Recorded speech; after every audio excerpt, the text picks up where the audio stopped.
Hello, আসসালামু আলাইকুম। আজকে রান্না করব শক্ত মুরগি। আমাদের লন্ডনে একটা মুরগি পাওয়া যায়, এটাকে আমরা হার্ড চিকেন বলি, মানে শক্ত চিকেন।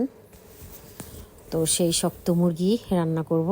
আমাদের দেশের মুরগি তেমনি শক্ত হয়, বাট লন্ডনের মুরগি ওই বাংলাদেশের শক্ত মুরগির মতো। আমরা ফার্মের মুরগিটা খাই না, শক্ত মুরগি খাই। তো ওই শক্ত মুরগিটা আজকে রান্না করতেছি।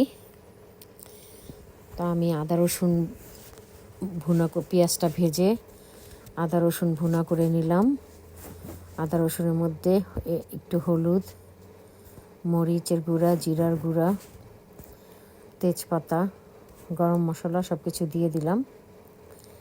একটু তারপরে টমেটো ছিল, পিউরি ছিল, সেটা দিলাম।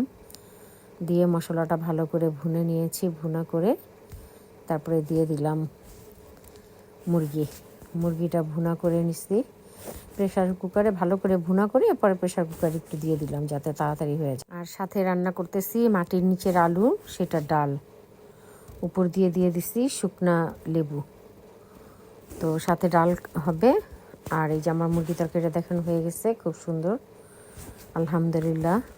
তো আমার রান্না শেষ। আমার ভিডিওটা ভালো লাগলে লাইক, শেয়ার, কমেন্ট করবেন। আল্লাহ হাফেজ।